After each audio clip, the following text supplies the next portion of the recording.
to The Family Doctor, our foundational series on the truth of weight gain, obesity, and hunger, and what you can do about it to lose weight in a sustainable way and never have to struggle with this again.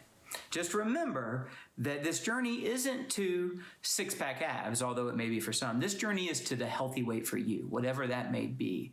And you'll know it when you reach it. You will feel good and your body will support it. So let's drop all the mythological ideas of what it means to be a healthy weight. We're talking about what's healthy for you, what's doable for you. You will get healthy if you do this. I see people who go from 350 pounds to 275. Guess what? They're still obese. But guess what happens 75 pounds later? Diabetes is reversed, high blood pressure is reversed, sleeping better, pain reduced, feeling better.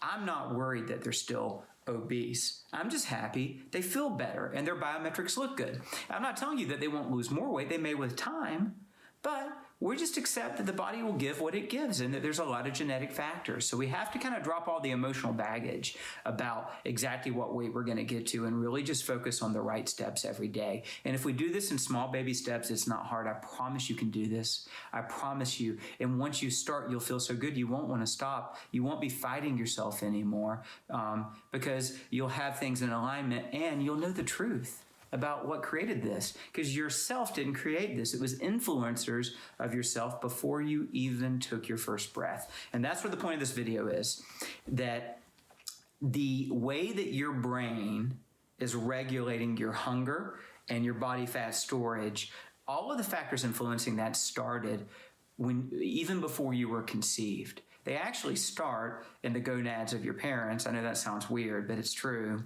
based on what they've been epigenetically expressing, right? And then as a developing embryo, if you were exposed to elevated levels of certain hormones like insulin and elevated sugar levels, you already begin to change the development of your metabolic systems, your pancreas, and also your brain to favor obesity. So before you were born, you were already moving in that direction. You didn't choose that, and your parents weren't trying to choose that for you. They didn't know because nobody's been giving the people the truth about this issue.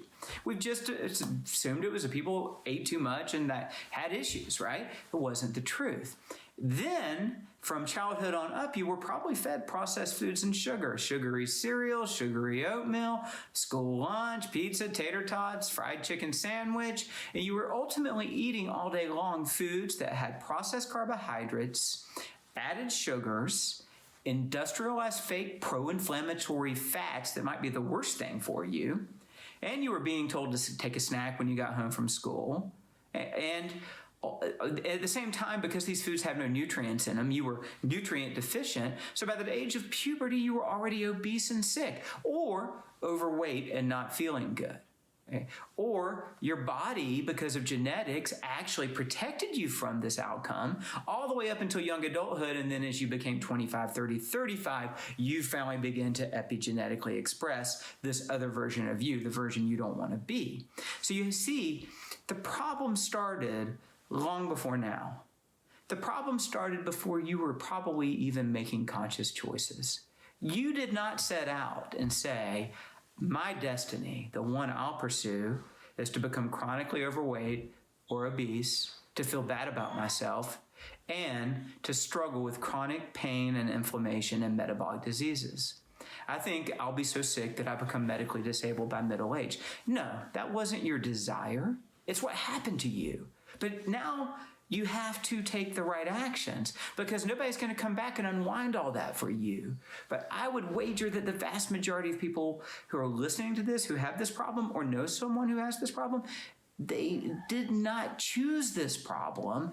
It happened to them. And then when they were offered solutions, they were offered the wrong solutions. So now we got to get to the truth of where the problem came from. So we stop blaming each other and blaming ourselves. And then understand which actions will finally set us free. And that's what I'm trying to teach you here. But it's not there's no easy path. I want you to understand, as much as I'm trying to absolve you from any guilt or blame about this and set you free from that, and as much as I want to teach you the right actions, ultimately you're going to have to take them. You're going to have to figure out what you want. You're going to have to desire the right thing. And my information on desire, I talk about the difference between feeling like I ought to, or I have to, or I'm ashamed, so I'm going to. And deep, heartfelt desire to experience your best health, to feel good. That's what you're going to need.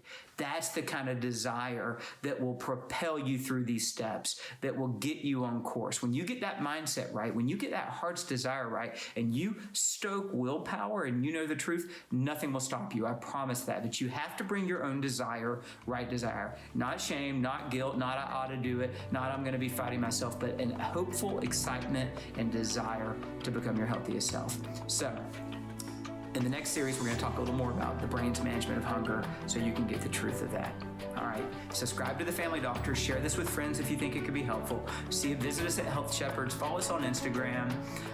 Look at our video series. Consider purchasing the book, Authentic Health. All right. Thank you.